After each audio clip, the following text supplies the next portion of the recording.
Hey guys, welcome to another Panther Chat. Thanks for joining us today. Today we are going to talk about campus ministries. So my name is Kate Douglas. I work in our admissions office, and here with me today to talk about campus ministries is Sean Toms and Anna Lake. So I'm going to let them introduce themselves, and we'll just go ahead and jump into the first question. So if you all want to introduce yourselves, and then what led you into campus ministries at Kentucky Wesleyan? My name is Sean Toms, and I'm the director of campus ministries here at Wesleyan, and I'll be starting my 5th year in that role. I was previously in youth ministry, public education as an art teacher, a high school counselor and coach, and then also worked in a sports missionary role with the Fellowship of Christian Athletes. And that's what I was doing when President Bart Darrell contacted me about joining the staff at Kentucky Wesleyan College and working within campus ministries. So that's how I got here, and I tell people I'm a 5th year senior. Sorry. My name is Anna Lake. I'm the campus ministries coordinator here. I actually also graduated from Kentucky Wesleyan in 2018 and was very quickly hired on after as the campus ministries assistant, and then got a title change a year later to campus ministries coordinator. So yeah. Okay, great. So we've got 2 alumni here. Very cool. All right. Well, I know we offer a ton of different types of services and all of that to students. Let's talk about large group gatherings first. What are some of the large group gatherings that campus ministries offers? Anna, do you want to take turns, or how do you want to do that? We can take turns. Do you want to take chapel and FCA, and I'll take stories in the Grove? Sure.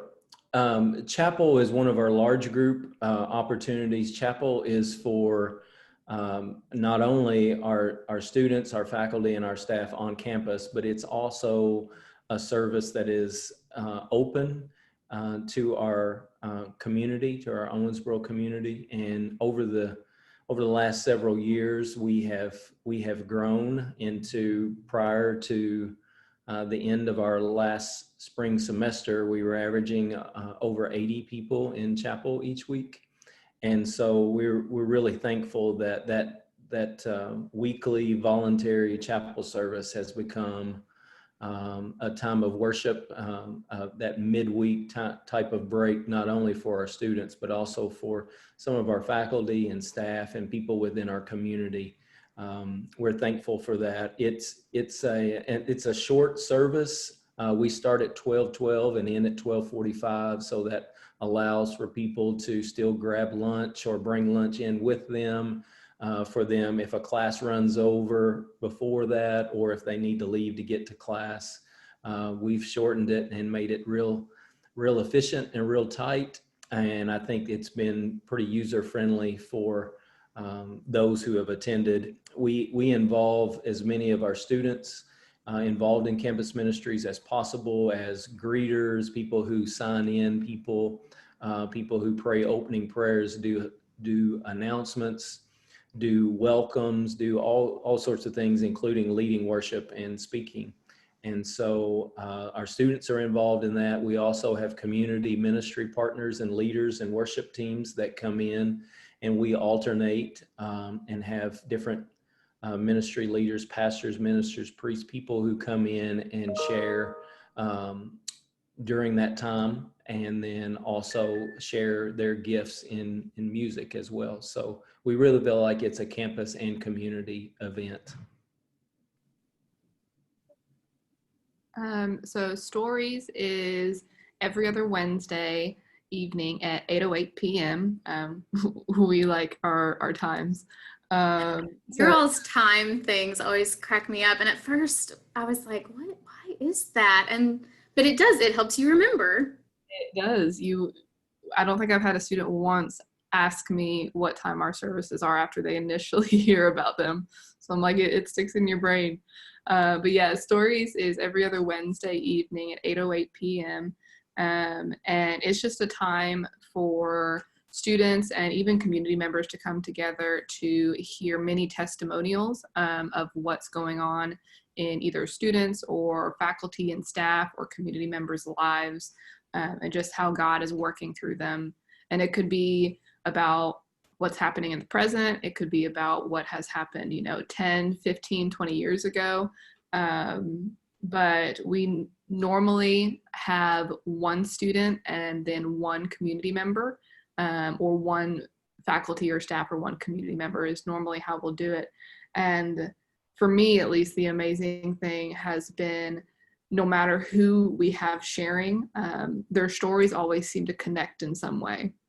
And I always ask our Stories interns that oversee and schedule those volunteers, I'm like, did you do this on purpose? Did you talk to them beforehand? Did they talk beforehand? And they're like, no, like, that's just God, So that's been really awesome. But yeah, I love Stories. It's a more intimate service where we do have worship and we can just come together in still a big group.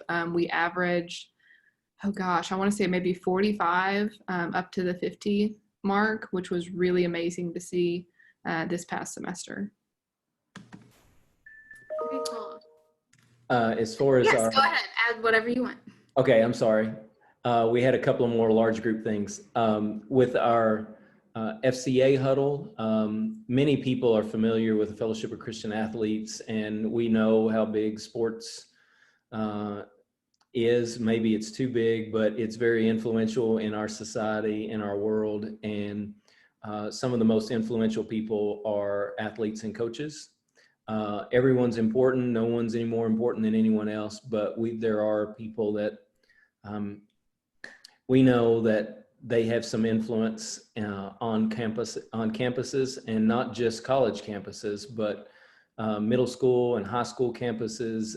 I was a former FCA huddle leader at a high school campus or a huddle leader sponsor. And I fell in love with the ministry that is not only to all students, but it does have an emphasis on sports and those who participate in all sports. And so that is an opportunity that we have in ministry that we feel like is growing and can make a major impact on our campus. The majority of our residential students are student athletes.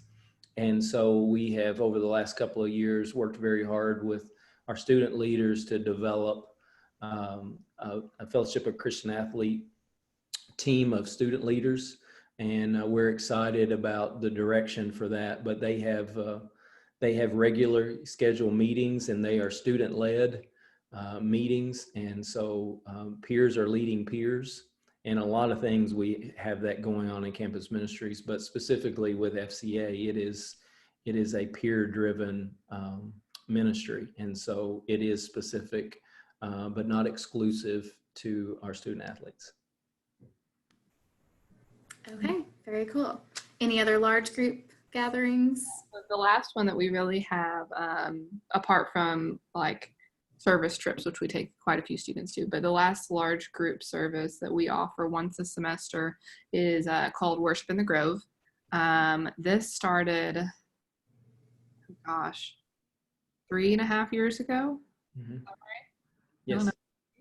Yes. So we've done it once a semester since then, and we actually do it in Hawkers Hill Grove across campus if you're walking through. Which is just gorgeous. It has these 3 pillars and these bricks, and it's just really pretty, and it's surrounded by trees and everything. My favorite walking path on campus. Right. So if the weather permits, then we do a night of worship outside every single year. I'm like, okay, like, is it going to rain this year or not, kind of thing. But I love Worship in the Grove because it is a night where we have our worship team on campus partnered with our church partnerships in the community. So every single semester that we've done this, on average, we've had, I want to say, a minimum of like 15 churches plugged in some way with Worship in the Grove. We could have, 15 different individuals on stage from 15 different churches. But we could also have somebody manning the coffee cart or the check-in station or the greeter station. It's been really amazing to see that individuals are willing to do like literally anything just to serve our students. So yeah, that's a night of worship that normally lasts an hour and 15 max.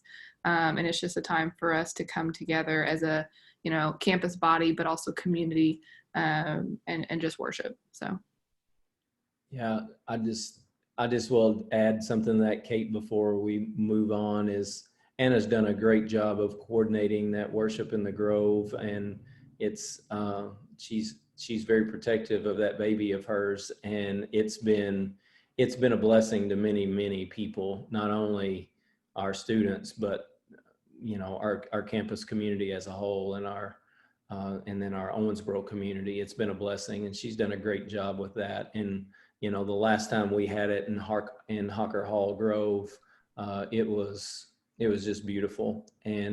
But if it does rain or if the weather is bad, then we have another location that Worship in the Grove happens regardless of the weather. So For sure. May not be in the Grove, but it's going to happen. That's awesome. Well, thank you all for sharing about all of that. So what about small group opportunities? I know we have those. Do you all mind to go into that a little bit? What are those like here at Wesleyan? Well, one of the things that, in any ministry, it's important to develop community. Relationships are at the core of what our faith stands for and what Jesus stood for. And it's really important to have a sense of community and to work hard to provide students an opportunity to develop community. Initially, small groups is not one of those things you tackle in year one usually, because you need good quality leaders, and you need people that you can depend on their faith and their mature spiritual growth in order to help entrust them with leadership positions within those small groups. One of the other things other than community that is important within a small group is that it challenges you to grow in your faith. And so we came up with the concept of G groups, or the G is for grow. Many people say we spell it wrong. It's capital GG.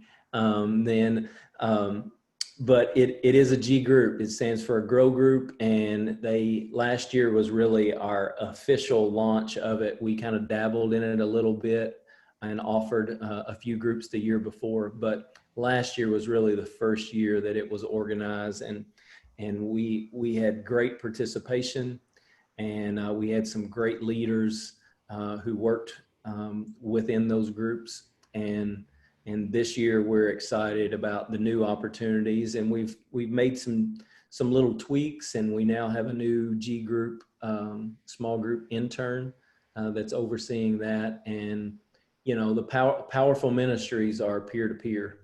And so we are really hoping that within these groups, we have the opportunity for students to feel like they have a safe place, a place where they can come and they can be cared for, and they can belong, and they have good quality relationships. And there can be a focus there on, owning your own faith and growing your own faith within that small group environment. So we're excited about those. They're going to happen even with the pandemic going on. We're going to provide rooms and spaces for people to spread out and be able to social distance and wear their mask. And small groups are still going to happen. The biggest challenge with small groups is they kind of have to change a little bit each year, because every student has a different schedule from semester to semester, their work schedules, their practice schedules, commuters and things. There are different needs there. So there are always a work in progress, but we trust that God's leading that and getting people in the groups they need to be in. Okay, great. Yeah, I know that's a really vital ministry here. So that's awesome. Anna, did you have anything to add before we move on? I did not. Good to go. Okay, great. All right. Well, so you all have gone into these just a little bit, but we'll go a little more in depth now. So what types of internships and service opportunities are available through our campus ministries? Anna, if you want to hit the different intern positions, then I'll touch on some of the service things and things that we've done. Well, a big thing for Sean and I has been to create some type of structure for students when they get here, whether it's from their freshman year to their senior year, or if they're a transfer student, their junior and senior year, or any type of time frame that we are able to have them. So a big thing for us is we don't want to put the responsibility or the possible pressure on an incoming freshman. We want them to come in and feel loved and supported that entire first year. So we normally don't offer internships up to freshmen, but we don't, make that a golden rule or anything. Like we've budged on it in the past with freshmen that we knew coming in, but we really just want that time to be us supporting them year, basically. And then for our sophomores, we really try for them to plug into our Mile 2 team, which I absolutely love. We have a group chat that's just constantly going of people sharing support and encouragement through that. But our Mile 2 team is, Sean, what scripture is that based off of? Well, when Jesus challenged us basically to not just do what the expectation was in carrying someone's pack or burden 1 mile, we carry it 2. So it's all about Jesus's challenge to just not do what's expected, but to serve above and beyond what the expectation is. So we should live and operate as Christians in Mile 2. Yeah, absolutely. So that's kind of where the Mile 2 name came from. So those students have the opportunity to volunteer within like our praise and worship team, our tech team, our check-in team. If you ever see anybody greeting at chapel and jumping up and down, like that's our Mile 2 team. And they're amazing. They'll, go up to the cafeteria and gather up plates. They'll open doors for individuals within a time parameter kind of thing. So in addition to that, we offer a lot of different intern roles, primarily for one's junior and senior year, because it's given them time to acclimate to college. But year 1, we started with 4 internship positions, I believe. And it was administrative, communication, worship, and was it stories? Administration. Okay. And then every semester past that, every year past that, we have just kept adding to that, which has been amazing. And now we're up to, I want to say 11 different departments, and we have 16 interns this semester, which it's insane. Just to have a group meeting ourselves, we need a pretty big room. But a few of those, just like from the year 1, we have administration that just is all things organization, which I love. That intern works hand in hand with me. And we have a communications that oversees our social media accounts. I love that because I'm terrible at social media. And then we have like a chapel intern. She oversees all the volunteers for chapel, a stories intern who oversees the speakers. We have worship interns that oversee all worship related everything. A tech intern to set up and tear down for all of these events that we have. An FCA intern. We have a prayer team intern that was just added this semester. Our G group intern. We even have a mentor intern that's there for any individuals that desire some type of mentoring program. I don't want to forget anyone. I wish I had. Creative arts. Creative arts intern that's hand in hand with social media. They communicate probably on a daily basis of, hey, what are we posting today? And like, let's make sure it's all connected in a cohesive, direction. I feel like I'm forgetting something. I probably am, but I adore our interns. Nothing that we do on a weekly basis could happen without them, for sure. Sean and I could try to do it all and we would fail miserably and also be completely exhausted by the end of the week. But yeah, they're amazing. We actually posted an intern video this morning on our YouTube page. So I saw that. It was a good video. Yeah. Did the creative arts intern? They did. There you go. That entire thing. I could not do it. I wouldn't know how to do that either. Interns are good. Anna talked about our internship program, and then in addition to that, some more detail on some of the other things that we do. We've been to Passion with the Passion Conference with students. We've done local service projects. We like to say service. Some people would say, well, isn't that just a mission trip? But every mission trip is an opportunity to serve someone else other than yourself. And so we call them service trips. Some people automatically think you're going to Africa when you talk about a mission trip. And mission work is everywhere all the time. And so we try to do ministry everywhere, like the Bible teaches us. So we do it in our local community, and we have lots of things that we do locally, like the Wesleyan Kicks ministry, which is a ministry where we provide brand new athletic shoes to students in every school, public school in Owensboro, Davis County. Every school has received new shoes since we started that ministry.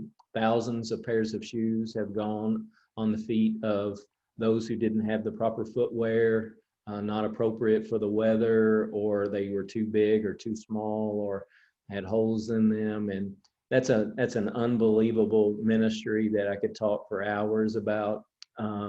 Another thing that we're not going to get to do this year, but we're hoping happens as soon as we're relieved of this COVID thing, and that is the Build-A-Bed ministry, where we build beds for adolescents, kids, children in our area who don't have beds to sleep in.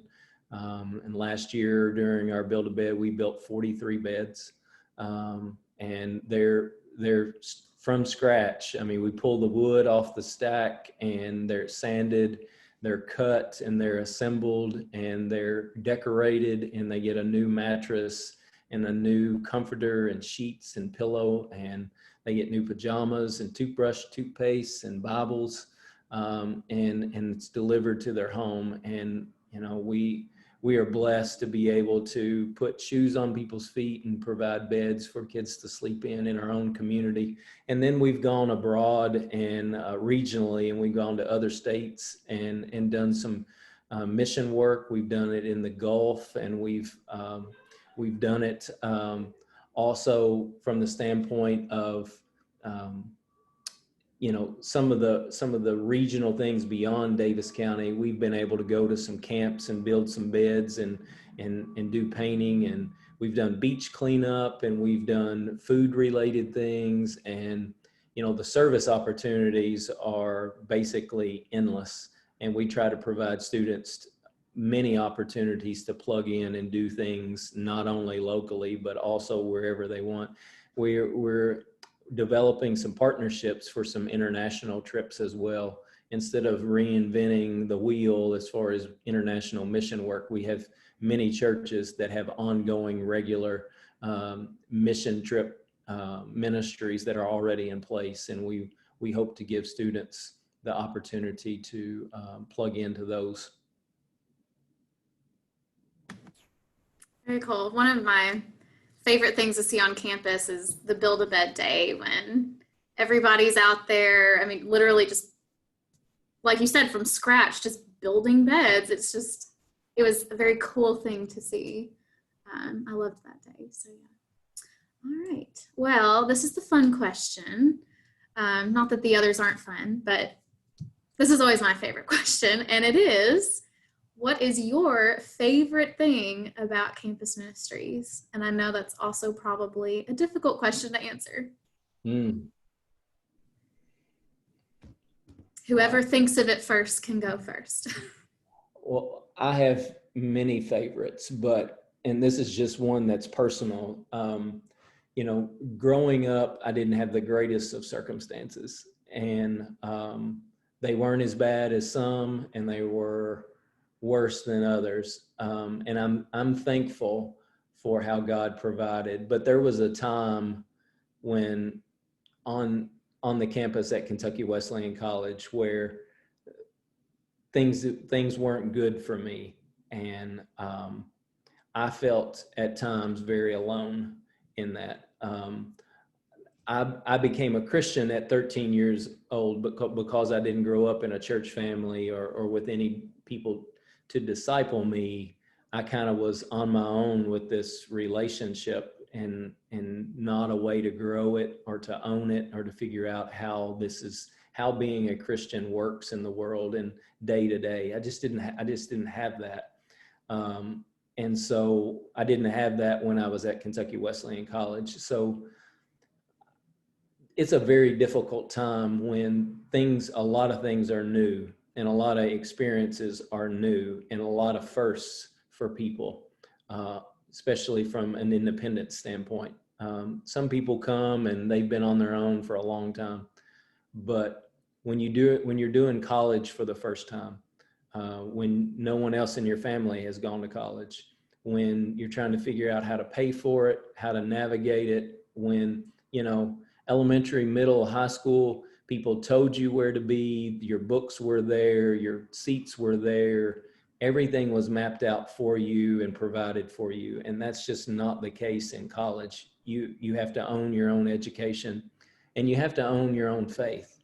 And so the greatest blessing to me is to be able to be there for a student that is in college and is trying to figure out what they believe, trying to get back to what they did believe, to being able to try to find their way where they are, and to be able to support that, to serve them in some way, to love on them in some way, to build a relationship with them wherever they are, and regardless of what they believe.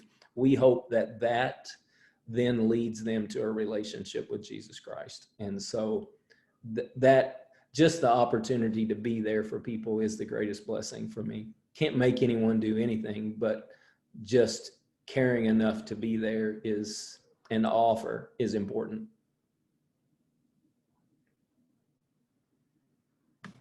I love that.